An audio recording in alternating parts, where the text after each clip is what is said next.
Nós vamos apresentar aqui a etapa push-pull e a distorção por cruzamento. As etapas de saída push-pull elas têm aplicação quase universal nos amplificadores de áudio, devido ao seu rendimento ser muito maior do que uma mera etapa coletor comum com um único transistor. Ela funciona basicamente com o revezamento de condução dos dois transistores, um NPN e um PNP. O sinal já com a sua tensão amplificada é entregue nas bases dos dois transistores. O transistor de cima é o responsável pela condução do semiciclo positivo e o semiciclo negativo é conduzido pelo transistor PNP. É importante que nós selecionemos transistores da mesma família para que eles tenham uma curva de VBE e de beta semelhantes, para que um transistor não conduza mais do que o outro ou antes que o outro. É possível implementar essas etapas de saída com alimentação simétrica, como é o primeiro circuito que nós vemos aqui, ou com alimentação simples, como nós veremos logo mais. É uma etapa que faz o casamento da impedância de um sinal já amplificado na tensão. Este circuito trabalha com o transistor operando na configuração coletor comum, então ele tem um ganho até 1, não tem amplificação de tensão, e o funcionamento ele traz uma grande vantagem em relação a uma etapa coletor comum com um único transistor, porque aqui, quando o semiciclo positivo, por exemplo, estiver sendo conduzido pelo transistor NPN, o transistor PNP está completamente cortado. Então, a malha coletor-emissor fica em série com o dispositivo de carga, que normalmente é um alto-falante. Então, é uma grande vantagem porque nós aproveitamos o beta do transistor como sendo o nosso ganho de corrente da etapa, já que fica dentro da própria malha, nós temos uma amplificação de corrente bastante eficiente. No semiciclo negativo, o transistor de cima está completamente aberto e a condução se dá de terra para menos VCC. Essa etapa, com alimentação simples, nós podemos ver que ela apresenta a distorção chamada distorção por cruzamento. Isso se chama cruzamento ou crossover porque é no momento em que um transistor deixa de conduzir e o outro entra em condução. Vem do nome do cruzamento de um semiciclo para o outro. O que acontece aqui? Com a ajuda do cursor número 1, a gente pode ver que o sinal de entrada em verde ele vai subindo, que temos o valor de medida,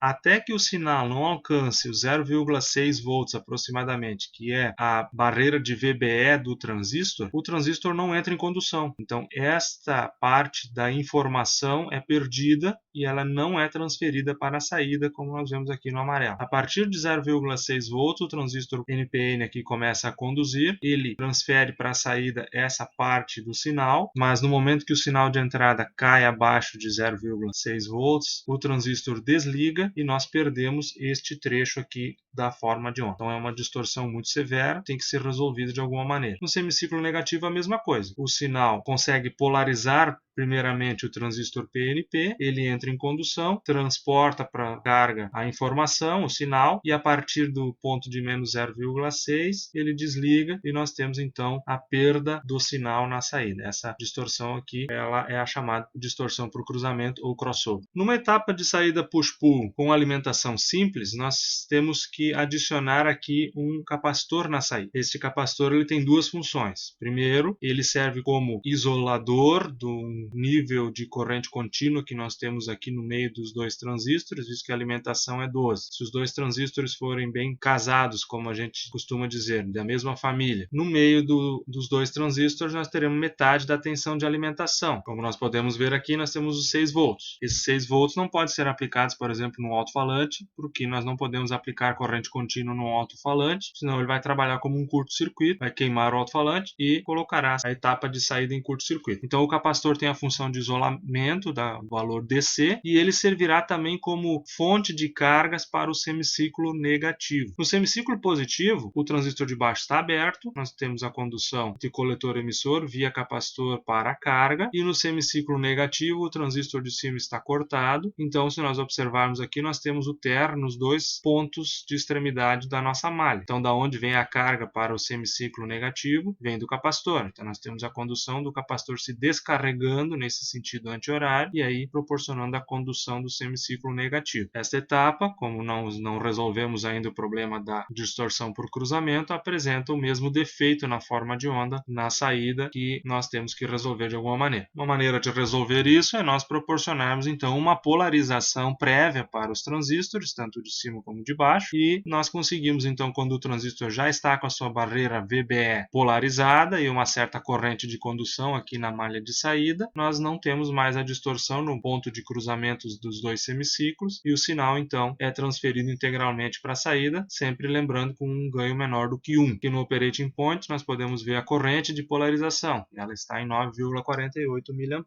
visto que aqui nós temos uma limitação também de corrente na malha dado por esses resistores aqui de 1 ohm. Apesar de serem valores baixos, eles são necessários para este tipo de circuito, para principalmente equalizar o ponto de condução tanto do transistor NPN como do PNP. Por isso são chamados resistores de equalização. Normalmente são resistores de potência de valores menores do que 1 ohm. 1 ohm, 0,47, 0,33 é comum nós encontrarmos em amplificadores de potência. É possível resolver o problema da distorção por cruzamento também com diodos na polarização. Aqui nós vemos que os diodos eles têm uma queda conhecida, dado uma corrente de polarização, e o transistor de saída fica polarizado com uma certa corrente de condução, e nós temos aqui então a distorção por cruzamento resolvida nesta etapa de saída. O que nós vamos fazer agora é aplicar uma variação da temperatura nestes circuitos para nós vermos o comportamento dos transistores de saída frente a uma variação de temperatura, visto que este é um fenômeno comum em qualquer amplificador de áudio de potência, que os transistores de saída sofrem aquecimento devido a serem eles que são os responsáveis por toda a corrente que vai para a carga. Nós vamos variar a temperatura de 10 a 100 graus, com passos grandes aqui de 30 graus, para nós termos poucos pontos de medida. O primeiro ponto que eu quero mostrar aqui é nos pontos de operação. A tensão na base do transistor frente a essa variação de temperatura, no início nós temos 6,655 volts e ao final lá nos 100 graus nós temos 6,66 volts. Temos uma variação muito pequena aqui frente à variação da temperatura, visto que os resistores têm uma variação baixa frente à variação da temperatura. Então eu quero ressaltar aqui que a tensão na base do transistor praticamente não sofre variação frente à temperatura. O problema aparece na corrente. Veja que aqui nós começamos em 9,48, que não está em ordem, 9,48 mA,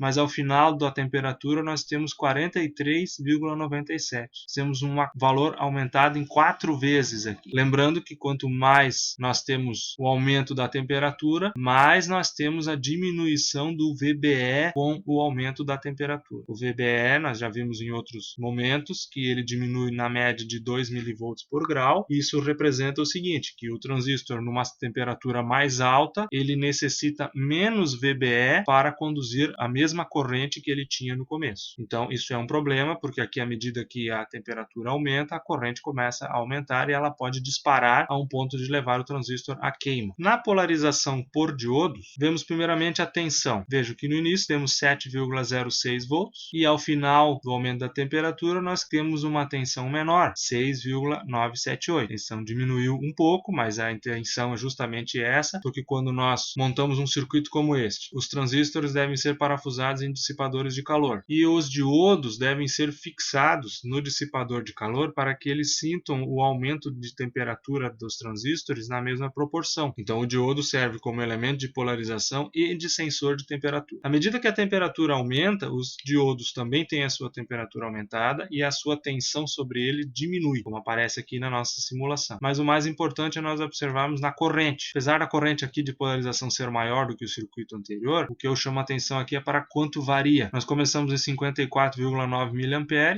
e no final da variação nós fomos a 60,97. Temos uma variação aqui em torno de 6 mA, que é muito menor em porcentagem comparado com a polarização com resistores. Então esta polarização com diodos, ela é uma solução adotada em muitos circuitos por trazer uma polarização do circuito de saída mais estável frente à variação de temperatura. Existem outras soluções, normalmente quando se coloca um transistor aqui com um arranjo um pouco diferente, mas a ideia é a mesma, em que o componente serve como sensor de temperatura dos transistores de saída e ajusta automaticamente a polarização da saída.